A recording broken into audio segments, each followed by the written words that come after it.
Let me just quickly give you a list of 4 emotions that can change your life in one day. Emotions are powerful.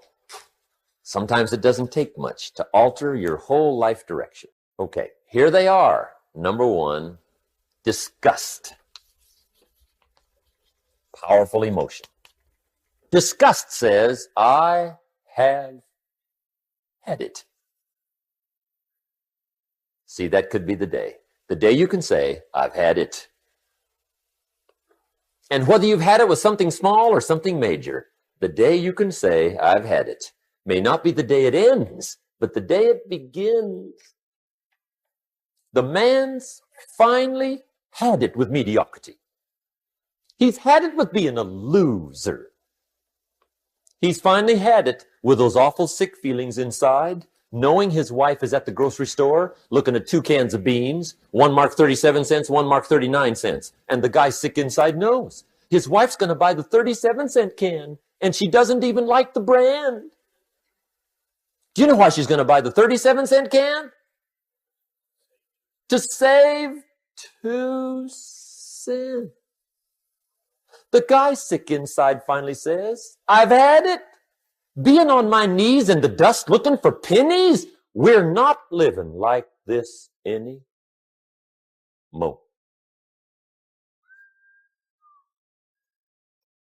Could be the day that turns your life around.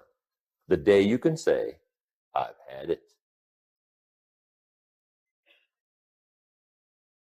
He walks into his closet and rips everything in it to shreds and says, I've worn this embarrassing stuff for the last time. And not only will I never wear it again, no one else will ever wear it again. Commit an act that says, I've had it. Powerful. Here's the next one, decision. And decision making is powerful. And it's emotional. That's those knots in the pit of your stomach, right? Waking up in the middle of the night in a cold sweat, trying to decide. We sometimes call it inner civil war. What shall I do? Well, for progress, you must decide. The best advice I can give you came from a wealthy friend of mine who said, if it's easy, do it easy. If it's hard, do it hard. Just get it done. If you went home tonight and in the next few days cleaned up a whole list of decisions, that might furnish enough inspiration for the next 10 years. I found this out many times after you've decided. Getting on with it is easier than deciding. Sometimes decision is the toughest part. Here's the next emotion, desire, wanting to bad enough. And I don't know how to tell you to want to. That's something you've got to come up with. There's 2 things I know about desire. Number 1, it comes from inside, not outside. You don't send off for it. Number 2, I know desire can be triggered by something. Who knows what it might be? Sometimes desire waits and sleeps for something to happen. Maybe it's a book, maybe it's a song, maybe it's a sermon, maybe it's a lecture, a seminar, maybe it's the conversation of a friend, a happening, an event. Who knows? The best advice I can give you is what I give my staff. It goes like this: welcome every human experience. You never know which one is going to turn it all on. Even the bad experiences. Sometimes from the bitterest experience comes the greatest awakening. So let down the barriers, take down the walls. The same wall that keeps out disappointment keeps out happiness. Let life touch you. Don't let it kill you, but let it touch you. Here's the last one. This one's powerful. Resolve. Resolve says, I will. 2 of the most powerful words in the language. I will. Benjamin Disraeli once said, nothing can resist a human will that will stake even its existence on the extent of its purpose. Shortly put, I'll do it or die. See, that's powerful. That could be the day that turns your life around. The world has a strange way of stepping aside when somebody says, I'll do it or die. The man says, I will climb the mountain. They've told me it's too high, it's too far, it's too rocky, it's too difficult. It's never been done before, but it's my mountain, I will climb it. Pretty soon you'll see me waving from the top. Or dead on the side, because I ain't coming back. The best definition I ever got from the word resolve came from a little junior high girl in Foster City, California, up north. I'm talking to the junior high kids one day. I love to ask kids definitions. They come up with beauties. I got to the word resolve and I asked, who can tell me what resolve means? And I got several hands and they were all pretty good, but the last one was the best. Little girl, about 3 rows back, held up her hand. She said, Mr. Rohn, I think I know what resolve means. I said, darling, what do you think it means? She said, I think it means promising yourself you will never give up. I said, that's it. Webster, stand aside. That is the definition. Promise yourself you will never give up. I asked the kids, how long should a baby try to learn how to walk? How long? How long would you give your average baby before you shut him off? How long? See, any mother in the world would say, you're crazy. My baby's going to keep trying until it learns how to walk. What a magic formula.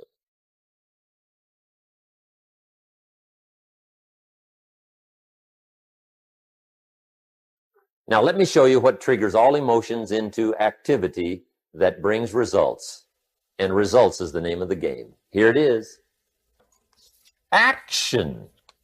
Finally, you must do something about how you feel. Jesus, the master teacher, said, don't just be listeners, be doers. The world admires the doers. Another Bible phrase says, faith without action is useless. Some people these days are big on affirmations. You've got to be very careful of affirmations. There's a thin line between faith and folly. The best clue I can give you on affirmations is this. Affirmation without discipline is the beginning of delusion.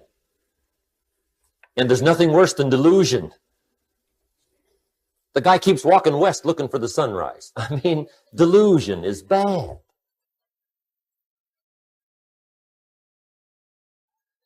However, affirmation with discipline can bring the most spectacular results.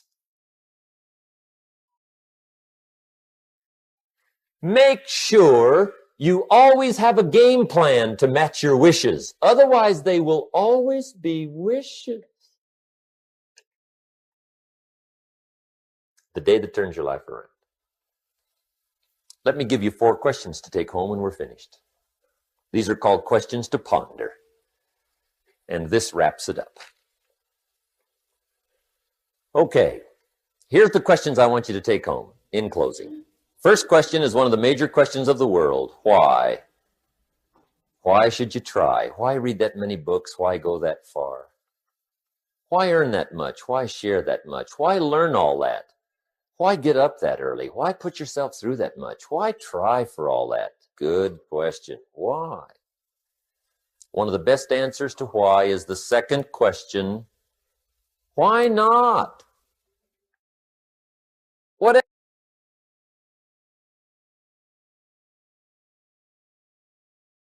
else are you going to do with your life? Why not see how many books you can read, how far you can go, how much you can earn, how many friends you can make, how much personality you can develop, influence you can have, how many things you can accomplish, how far you can go, and what you can see? Why not? You got to stay here till you go. Why not? The third question is, why not you? Why not you? Some people have done the most incredible things with limited start. Why not you? Some people have done so well, they get to go, they get to see it all, they get to do it, they get to be there. They get to have it, they get to enjoy it. Why not you?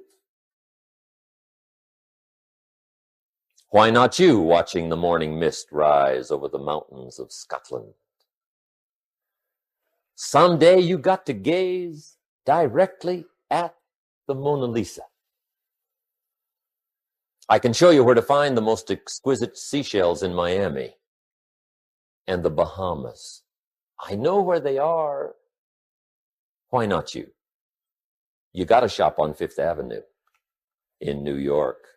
You got to stay at the Waldorf Astoria. Why not you? You got to drink in an Arizona sunset. You got to see the world. You got to read the books.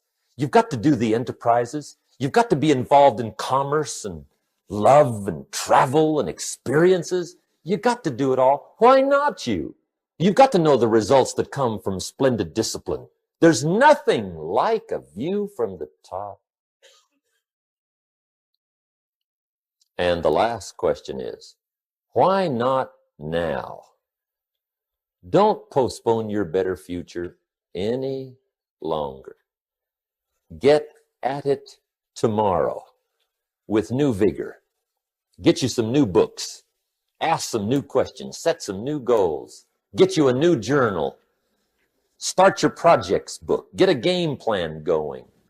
Do some more reading. Start to make changes. Have conversations. Make contact. And do it now.